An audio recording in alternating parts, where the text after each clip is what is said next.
ओम गुरुर्ब्रह्मा गुरुर्विष्णू गुरुर्देव महेश्वरा गुरु साक्षात परब्रह्म तस्मै श्री गुरुवे नमः. अध्याय 6 आहे. यामध्ये श्री नारायण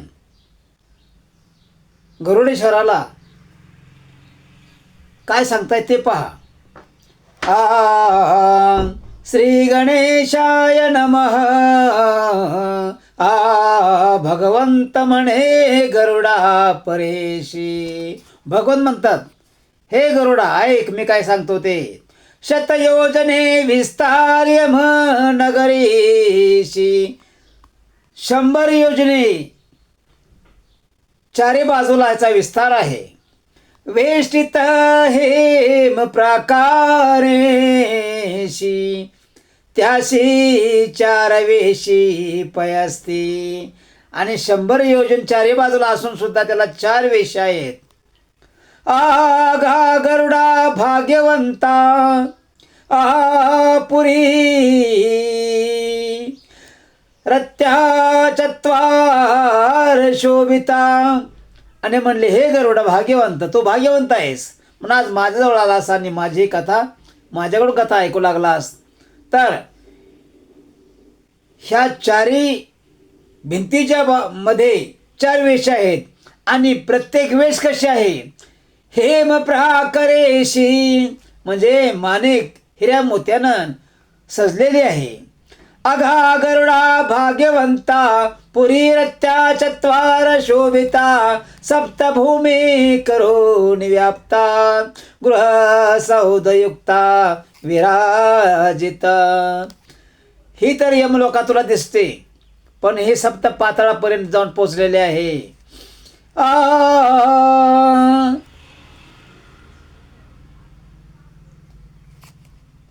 शाला मयूर हंस चक्रवाक. आणि आज जे राजे रजवाडे आहेत ते कसे आहेत, हंसासारखे आहेत, पण त्याला चक्रासारखे दरवाजे आहेत. चकोर रावे आणि पिक कदली चंपक शोक जंबू कदंब च्युतपे. आणि त्या ठिकाणी एवढ्या प्रकारचे फुलांचे झाडं आहेत. अनेक नाना वृक्ष करोनी. आता वृक्षांची नाव आहेत. अत्यंत शोभे संयमिनी दुपादी वास सर्वा सदने निषिदिनी सर्वदा. आणि एवढी या ठिकाणी सुगंध आहे या झाडांना की जसा आपण अगरबत्ती लावतो, देवापुढे धूप लावतो किंवा कापूर लावतो, असा श्वास सुटलेला आहे त्या ठिकाणी. मृदंग आणि शंख. तिथं काय आहे, मृदंग आहे, शंख आहे, विणा रेणुरवानेक अनेक प्रकारचे विणा आहेत.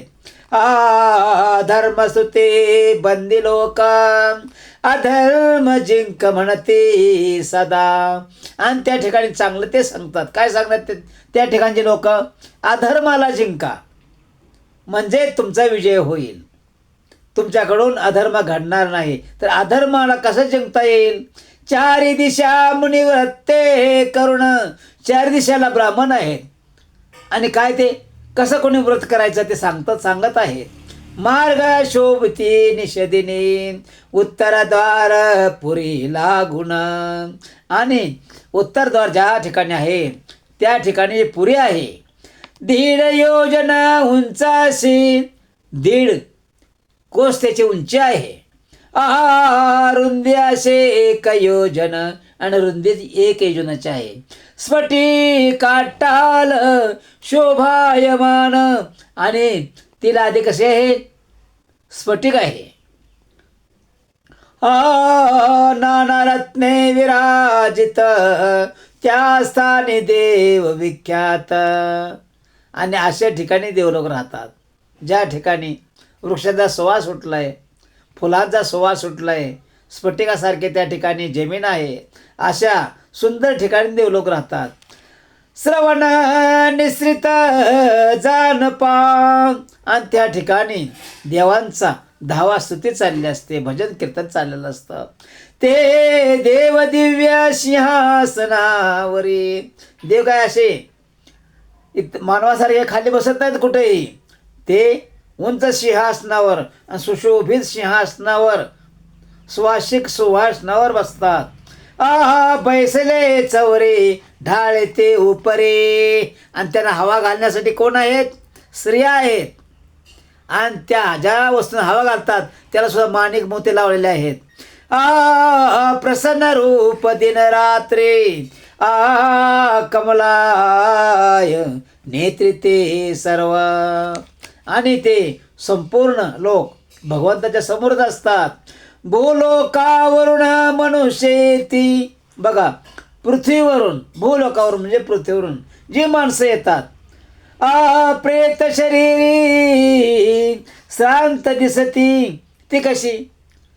जे लहानपणापासून नाशवान शरीर वापरलं, गोडच दिसणारं, सुंदर दिसणारं, तसं नसतं म्हणले. ते आत्मरूपी प्रेतरूपी शरीर असतं ते. आणि ते कसं दिसतं?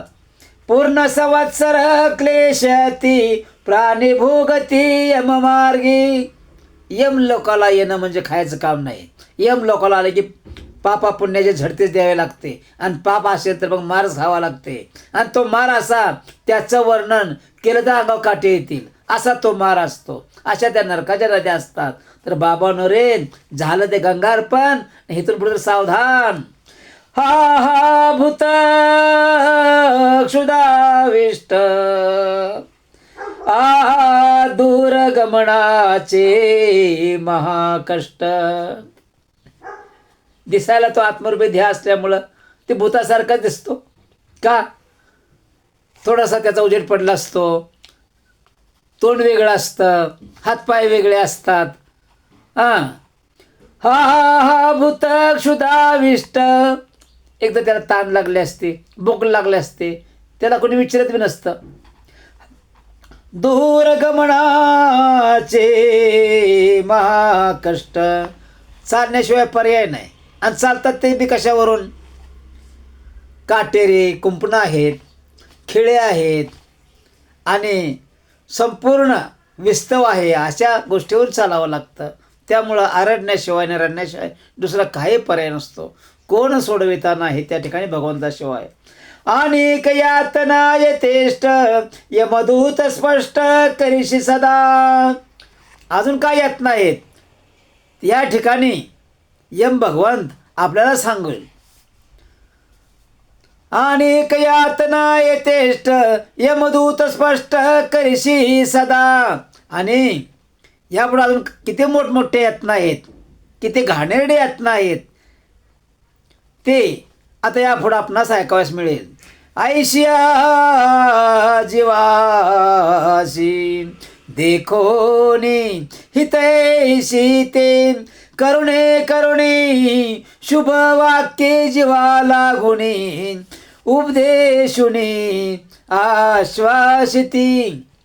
आणि जे इकडून जातात माणसं, हिथं ह्या भूलोकामध्ये असणारे माणसं हिथं जाम ताईट असतात. सोना चांदी हिरे माणिक मोती पैसा अडका भरपूर असतो. पण तिथं काय घंटा आहे? तिथं गेल्यानंतर अंगावर वस्त्रही नसतं. का? तर आत्मारूपी ध्येय असतं तुमचा. हो, तुम्ही कोणाशी बोलू बी शकत नाही आणि कुणाला काय म्हणू बी शकत नाही. म्हणला तर तुमचं कोणाला ऐकू बी जात नाही.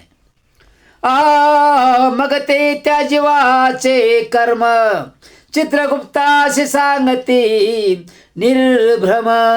आणि मग यमधर्मराज म्हणतात, हे चित्रगुप्ता, याचं कर्म सांग कसं आहे ते. तयाचे पुण्य उत्तम. हे ज्या ठिकाणी पुण्य प्रभाव किती आहे आणि ते कोणत्या प्रकारचं यानं पुण्य केलं तेही सांग. ब्रह्म वाक्याप्रमाणे निवेदिती. आणि ज्याप्रमाणे ब्रह्मदेवांना जे विचारायला सांगितले त्याप्रमाणे तेही विचारतात. भूलोकी जरी पूजन. बघा, पृथ्वीवर आपण जरी देवादिकाची पूजा केली तरी सुद्धा तारक्षा श्रवणांचे घडेल जाण, तरी सर्व पातकांचे धन पूजा प्रभावान होत पै. परमेश्वराची भक्ती केली पाहिजे, पण निस्वार्थी केली पाहिजे. बेमीच्या देठाला वट लागलं पाहिजे, अंतरात्माचा हल्ला पाहिजे झाडासारखा, अशी भक्ती केली पाहिजे. भुलो की जरी पूजन तारक्षा श्रवणाचे घडेल जाण तरी सर्व पातकांचे दहन पूजा प्रभावान होत पै. आपण जे वाचतो, जे जगाला चार सांगतो, ते किड्या मुंग्यांना सुद्धा ऐकू गेले पाहिजेत, सर्व जीवजंतूंना ऐकू गेले पाहिजेत, सर्वांचा उद्धार झाला पाहिजे. जिथपर्यंत आवाज ऐकू जाईल, जिथपर्यंत हरिनामस्मरण ऐकू जाईल, तिथपर्यंत सगळी जागा शुभ झाली पाहिजे. अशुभ सगळ्या गोष्टी पळून गेल्या पाहिजेत किंवा त्यांचा उद्धार झाला पाहिजे. नाही पूजन घडले जरी ते प्रेताते घेऊन सत्वरी धर्मराजाचे सभांतरी नेत लवकरी श्रवण देवा. आणि जे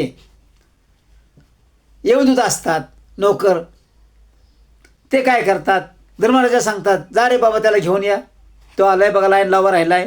ते जे पुण्यवंत असते त्याशी यम दिसे रमापती. यम कसा आहे, जे पुण्यवंत आहे तो धर्मराजा आहे. ज्याने 5 पांडवामध्ये युधिष्ठिर नावानं अवतार घेतला तो धर्मराजा त्या ठिकाणी आहे. पण त्या ठिकाणी पापी लोकांसाठी त्याला, पापी लोक कोणी असतील, पाप भरपूर असेल, तो 11 विक्राळ दिसेल. एक मिशी त्याची 4-4, 5-5, 10-10 किलो वजनाची असेल. आणि मग शरीर केवढं असेल ते बघा, 11 विक्राळ. त्याला बघूनच त्याचे खाली होते घनश्याम चतुर्बाहू मूर्ती पिवळा निसृती पितांबर. ज्याप्रमाणे दुसरा विष्णूच नारायणच त्या ठिकाणी बसलेला आहे असं वाटतं. पुण्यवान माणसाला असं दिसतं. का तर पुण्यवानाकडं ह्या शरीरातून बाहेर पडल्यानंतर आत्मारूपी शरीराला दिव्यदृष्टी असते. शंख गदानी चक्र, शंख गदानी चक्र पद्मादियुक्त चारी कर वनमाला विराजित सुंदर वदन चंद्र प्रसन्न तो. आणि विष्णू रूपासारखं त्याचं रूप असतं, पण कोणासाठी असतं, पुण्यवंतासाठी असतं, पाप्यासाठी नाही, मी म्हणणाऱ्यासाठी नाही, अहंकारी माणसासाठी नाही, गर्व करणाऱ्या माणसासाठी नाही, मी म्हणणाऱ्यासाठी नाही. कारण मी म्हणण्याचा अधिकार फक्त नारायणाला आणि शिवालाच आहे, बागे कुणाला नाही. ऐशे विष्णुरूप सुंदर पाहुणे प्राणी नमस्कार. वा वा म्हणते विष्णू भगवान एकदम भारी आहेत. पण तिथं असतं कोण, घालून या स्तुती अपार रक्ष निरंतर ऐशे वदती. अरे बाबा, हे इथं जे करतोयस हे खाली बी करायला केलं असं बरं असतं ना. हो, खाली जर अजून पुण्य केले असते तर डायरेक्ट वैकुंठाला गेला असताच ना. तुला येऊन लोकांना आणण्याची काय गरज होती, आणलाच नसता. कारण तुला माझं रूप विष्णूसारखं दिसू लागलं, अजून थोडं पुण्य केलं असतं तर डायरेक्ट नसते का तुझी बदली झाली वैकुंठामध्ये. कशाला इथं आणलं असतं तुला धरून. धर्मराज त्यांचे देखुनी की जे सत्यवादी आणि मानी प्राणी परोपकार करते अनुदिनी. एखाद्यावर आपण परोपकार केला आणि त्याला माघारी फेडला नाही, हजारो वेळा लाख वेळा माणूस म्हणतं मी तुझ्या परोपकार केला, मी तुझ्या परोपकार केला, त्याने फेडला नाही, त्याला काय, त्याला वाईट बोलेल, त्याला काय बी म्हणेल. आणि त्यामध्येच आपण पैसे देऊन ते परत नाही मिळाल्यामुळं आपण त्याची निंदा करत राहतो ना. आपल्याकडं फार मोठं पाप तयार होत असतं.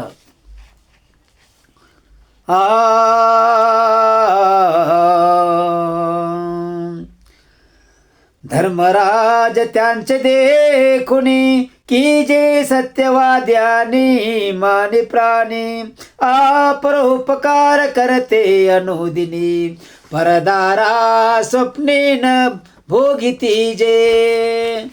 स्वप्नात सुद्धा हे वाईट माणसं काम करत नाहीत, त्या ठिकाणी वासनारूपी काम करत नाहीत. पण ह्या पृथ्वीवर सगळ्या गोष्टी चालतात आणि म्हणून नरकात जाण्याची वेळ येते माणसाला. परद्रोह परद्रव्य विमुख. बघा, परद्रोह, परक्याला वाईट म्हणू नये, परक्याला सारखा हातबल करू नये किंवा एखाद्या द्रव्य विसकून घेऊ नये आणि एखाद्याने दिलं तर ते परत करावं, त्याला दमदाटी देऊ नये. कधी घेतलं होतं रे, कधी दिलं होतं रे, मग ते फार मोठं पाप होतं. अशा माणसाला नरक यातनाच भोगावे लागते. आदर्श श्राद्ध नेमक. आणि बघा, आमोशाला दर्श श्राद्ध देत असतं त्यावेळी मातृपितृ भक्ती समक्य. आणि आईवडिलांची भक्ती गुरु सेवाने कजे करीती.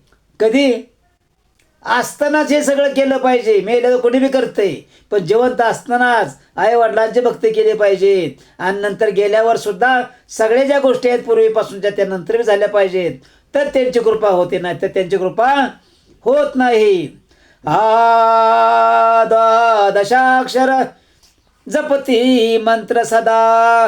ब्राह्मणाला बोलवलं पाहिजे, त्याच्याकडून मंत्र सामर्थ्यानं वधून घेतलं पाहिजे, त्या जीवाची मुक्तता केली पाहिजे. त्याची मुक्ती तिथं झाली, त्याची नरकातून सुट्टी झाली, तो चांगल्या ठिकाणी जातो. मग तो मग हात जोडतो.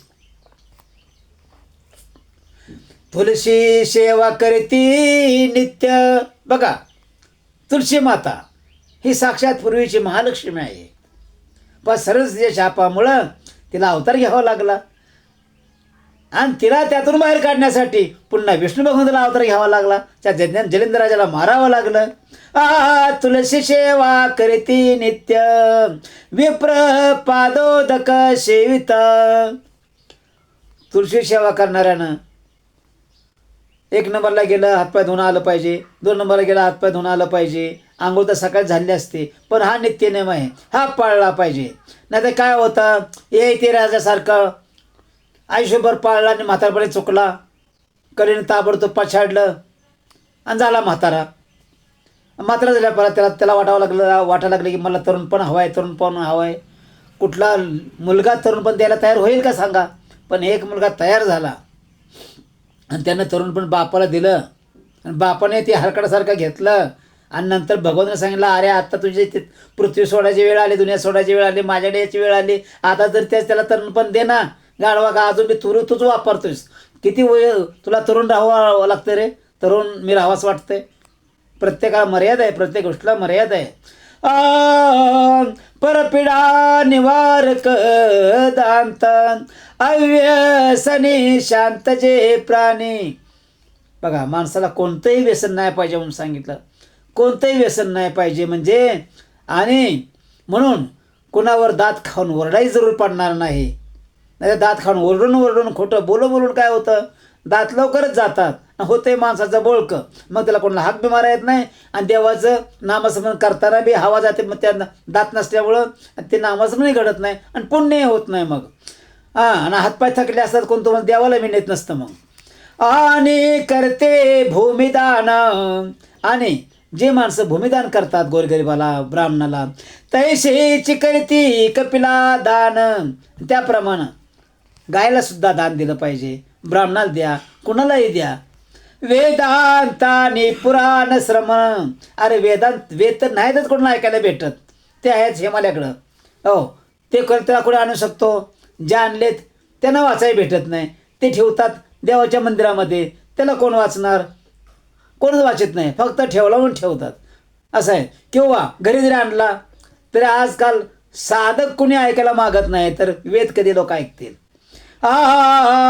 आणि पुराण श्रवण तीर्थी स्नानादरे करीते. बघा, पुराण श्रवण केलं पाहिजे, तीर्थाटन केलं पाहिजे, तीर्थामध्ये स्नान संध्या केली पाहिजे, परमेश्वराला आळवलं पाहिजे, परमेश्वराला गोड बोललं पाहिजे, हात जोडले पाहिजेत, नमस्कार केला पाहिजे, लाखो वेळा नमस्कार केला पाहिजे की परमेश्वरा मला मानव जन्म दिलास, आता दुसराही मानव जन्मच दे आणि गरिबाचाच दे, म्हणजे मला तुझं ध्यान होईल. कारण तुकाराम महाराज म्हणतात पांडुरंगाला, हे पांडुरंगा मला गर्भवाशीच घाल प्रत्येक टायमाला या मानवाच्या, आणि मला गरिबीच दे रे श्रीपती नको, म्हणजे मला तुझं नाव आठवण होईल तुझ्या नावाची आणि तुझी भक्ती घडेल माझ्याकडून. शिव पूजा परायण. शिवाचं पोथीपुराण वाचणारा, कैलासनाथाची भक्ती करणारा, शाकान्न जलदान, आणि त्यांना अन्नदान करावं, त्यांना जलपान करावं सर्वासाठी. तक्रादी गोरसदान विनता नंदना ते करते. गोरसदान म्हणजे दूध साखर टाकून लोकांना द्यावं किंवा पंचामृत बनवून लोकांच्या हातावर सोडावं, ते फार मोठं पुण्य असतं. ते प्राणी पुण्यवंत, हे प्राणी कसे झाले? पुण्यवंत झाले. कारण यांना चांगला तोच मार्ग आठवतोय, चांगला तो मार्ग सुचतोय, म्हणजे पुण्यशील समजायचं. पिंड पिंडज देह यमलोकी टाकीत. मग काय करतात? जो आत्मा पृथ्वीवरून तिथं आलेला आहे आणि त्याचं पिंडदानही झालं नाही, कोणी केलं नाही, मग अशा आत्म्याला काय होतं? यमलोक काय करतात? त्याला यमलोकाला ठेवतात. दिव्य देह धर्मराज देत, पुण्यवंत नर देहांतर पावे. आणि अशा पुण्य माणसाचा जो पृथ्वीवर आलेला जो देह आहे तो विसर्जित होतो आणि त्याला दिव्य देह प्राप्त होतो. ज्याप्रमाणे माणसं पृथ्वी सोडून राम गेले स्वधामाला, कृष्ण स्वधामाला गेले, पण देह इथं सोडून गेले, पण ते भगवंत होते. पण माणूससुद्धा देह सोडून जातोय की नाही? पण माणसाकडं पाप पुण्य असतं, म्हणून त्याला ते दोन्ही बाजू भोगाव्या लागतात. पुण्य असेल तर वैकुंठ प्राप्त, कैलास प्राप्त, ब्रह्मलोक प्राप्त होतो, देवलोक प्राप्त होतो, आणि कमी पडलं पुण्य तर होत नाही. मग पिंडज देह यमलोकी टाकीत, दिव्य देह धर्मराज देत, पुण्यवंत नरदेहांतर पावे. पुण्यवंत असेल तो नाशवंत आत्मरूपी देहातून बाजूला होतो, दिव्य देहानं प्रगट होतो प्रकाशमान देवासारखा, आणि मग निघतो बाहेर. अनेक भोग भोगिती अनुदिना, रोज भोग भोगावे लागतात. आता पापकर्मी जो प्राणी, आता हे पुण्यवानच झालं, आता पापी माणसाचं ऐका. आता पापकर्मी जो प्राणी, यम पाशानी बद्ध जो का. गुन्हा करणाऱ्या माणसाला कसं बेड्या घालून नेते का नाही, हान त्याची रट्ट पाठीमागणं, हो तसं इथून तिथं गेलेल्या माणसाला फार मोठा त्रास आहे. यम त्याची माया दया करत नाहीत. तो धर्मराजाशी कैसा पाहत, तो माणूस धर्मराजाला कसा पाहतो बघा. विक्राळ आणि भयानक अत्यंत, स्वतः बी दिसायला भयानक आणि समोर पाहतो बी यमराजाचं रूप भयानक दिसते म्हणून.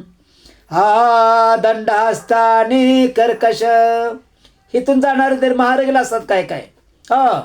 मग देवाला त्याच्यापेक्षा रगील व्हावं लागतं यम धर्मराजाला, आणि त्याला हाणावं लागतं का चांगलं खणखणीत. लोकशतनू भीषणाश, भयानक दाळा विशेष. एक एकदा तीतभर लांबडा, दुसरा 2 इति लांबडा, तिसरा 4 इति लांबडा, असा 11 विक्राळ तोंड दरवाजासारखं. असं रूप धर्मराजाचं कुणाला दिसतं? त्या पापी माणसाला दिसतं. तसं रूप नसतं, पण त्याला तसं दिसतं, कारण त्याच्याकडे एवढं पापच असतं. मग तयाच्या पातकाप्रमाणे चित्रगुप्ताचे मते करुण, नरकयोनी देती दारुण, अति कठीण भोगावयासी जे. आणि चित्रगुप्त हा यमधर्मराजाचा भाव, त्याच्याकडे तेच आहे सगळं, की ह्या पृथ्वी तलावर जे काय घडतंय मानव प्राण्याकडून ते लिहून ठेवण्यासाठी पाप पुण्य त्याचे त्या ठिकाणी रवानगी झालेले आहे. आणि हे 4ही मुलं कोणाचे आहेत? सूर्यदेवाचे आहेत. यमधर्म, चित्रगुप्त आणि यमुना माता ही त्यांचीच मुलगी आहे, आणि शनी महाराज ही त्यांचीच मुलं आहेत, म्हणून ही देवांची मुलं आहेत. म्हणून ह्यांच्याही तावडीतून जाण्यासाठी पुण्यच असावं लागतं आपल्याजवळ.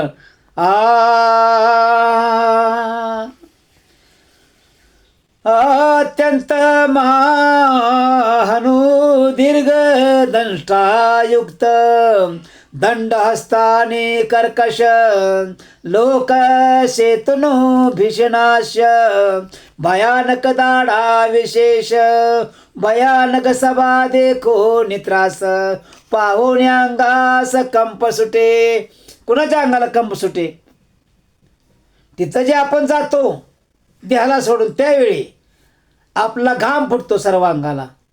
म्हणजे आत्मरूपी देह असून सुद्धा त्याला घाम फुटतो. म्हणजे मला सांगा किती विचित्र दिसत असेल त्या ठिकाणी सर्व, आणि किती मनाला वाईट वाटत असेल, त्रास होत असेल. पण मानव इथं त्याचा विचार करतो का? करत नाही. माझं आहे, माझं आहे, माझं आहे. अरे काय तुझं आहे? तुला कोणी रश्या बांधला सुद्धा घरात विकत आणत नाही. लोकांच्या आणते ती वर बुडून, पेंडे बी लोकांच्या, सगळं लोकांचं. हायच काय तुझं माकडं येतं तरी माझं आहे, माझं आहे म्हणणार, उड्या मारणार, आणि तिथे गेल्यावर मार रट्टा खात बसणार.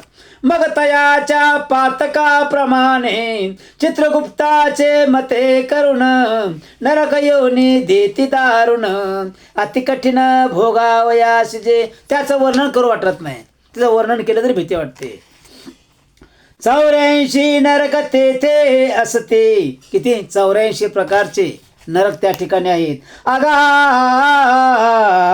तारक्षा जे महापापे करीती 28 नरक तया प्रती. बघा कोणतं पाप आहे? तारक्षा म्हणजे सगळ्यात जे काय जे पाप आहे मोठं, ते 28 नरकामध्ये त्या माणसाला टाकलं जातं, बुडवलं जातं राहून राहून.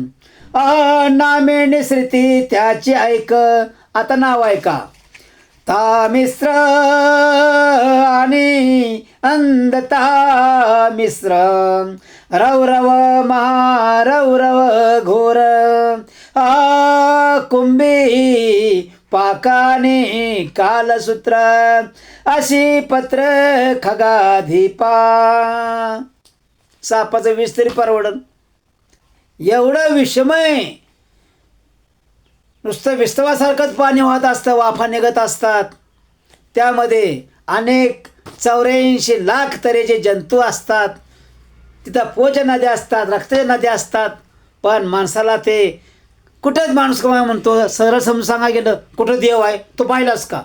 असं वाटतं कानाखाली त्याच्या देवाने मग सांगावं मी पाहिलाय की नाही. ते उलटच प्रश्न करेल, उलटच उत्तर विचारेल. अरे बा देव आहे म्हणून तर तुम्ही आम्ही आहोत. तो आहे म्हणून आपला श्वास चालतोय. तो नसेल तर श्वास लगेच बंद होईल.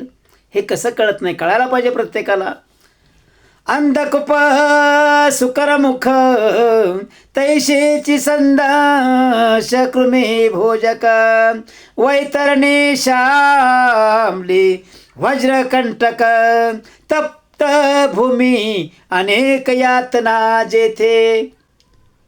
बघा ज्यावेळी प्रलय येतोय पृथ्वीवर, त्या टायमाला ही जमीनसुद्धा धगधगून पेटत असते. मग तुम्ही आम्ही पळायला बघतो, कुठं पळणार? जमीन पेटला कुठं पळणार तुम्ही? म्हणून तुमच्या ठिकाणी असणारं पुण्य तुम्हाला वाचवतं.